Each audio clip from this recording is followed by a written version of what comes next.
My friends, I want to introduce a very important tool set that we are using within the mentoring, especially in between phases or at the beginning or at the end of a year even.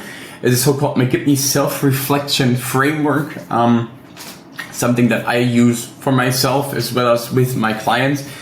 In case we are transitioning from one mentoring phase to another mentoring phase, or we hit the year end and it's time for reflection.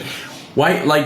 By the way, there's a video, obviously, which I'm recording right now. You can also have the script, so you just need to ping us and me, and then we'll get to that straight away.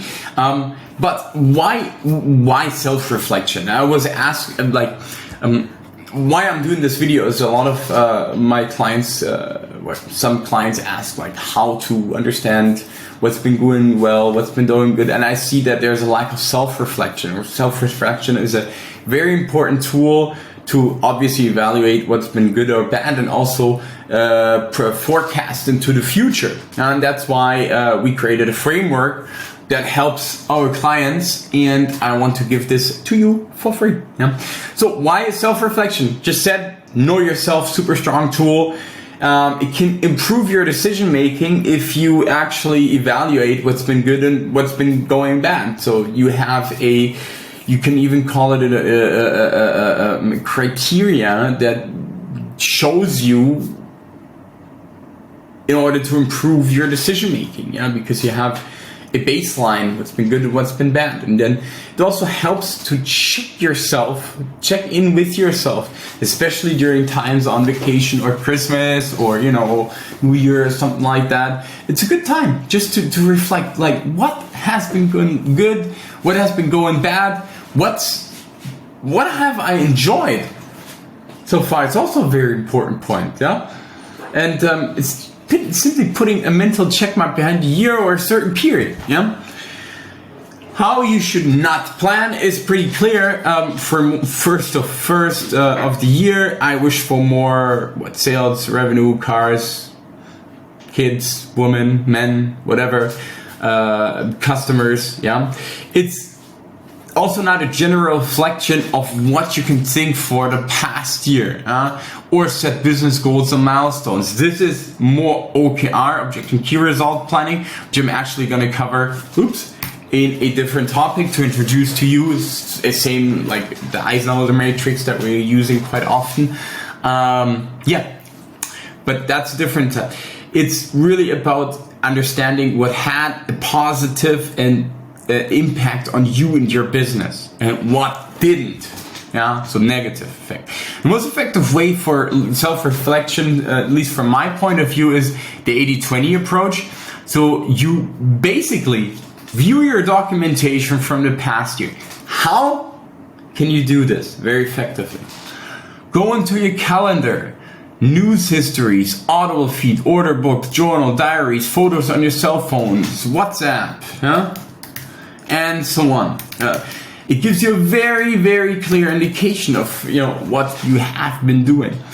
The calendar is actually a very, very important tool that I am using quite heavily, and I work in categorization, so different colors: clients, private, sales, content, organization, administration, financials, traveling, all have different kind of colors. So just by looking at my calendar, I know how much time, roughly speaking, I invest. If I see, for example, my calendar would be totally black, that means I just spent on my clients, which is the case because I'm mentoring a lot of people and businesses.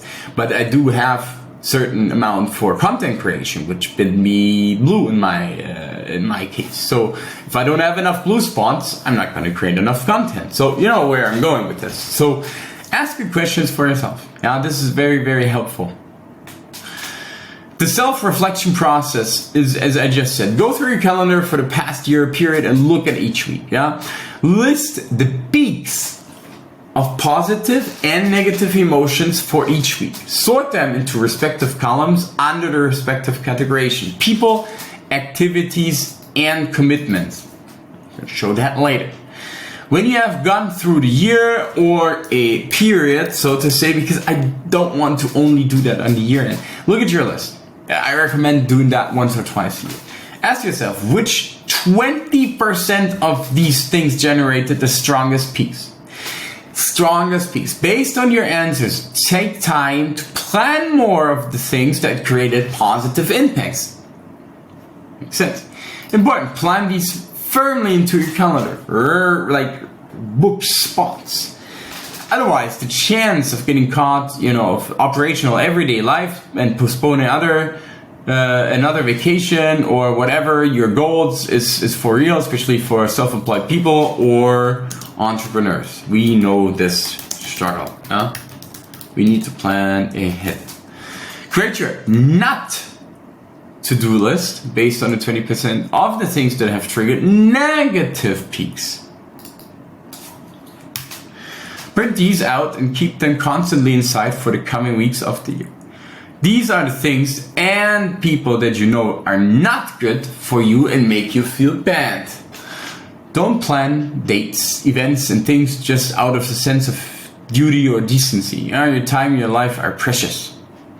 This is the matrix, the table, basically. Positive, negative, people, activities, commitment. You list it. What 20% of each column produces the most powerful peaks? Positive and negative. Then go schedule stuff of what's good and create a not to-do list. This is very, very important. Because not only planning the positive, but also the negative stuff is quite important. What have I learned in this year or period, or which point would it make it all easier? And then we go ahead and plan the next year or period. What should be the overarching theme for the next year? What do you want to see?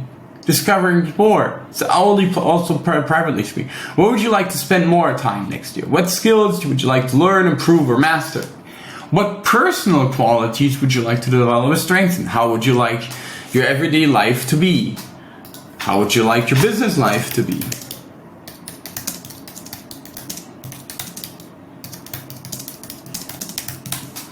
What habits would you like to change, cultivate, or get rid of? What have you tried to achieve it professionally? How would you like to remember the next year or period when you look back in 10, 20, 50 years? This is very, very strong.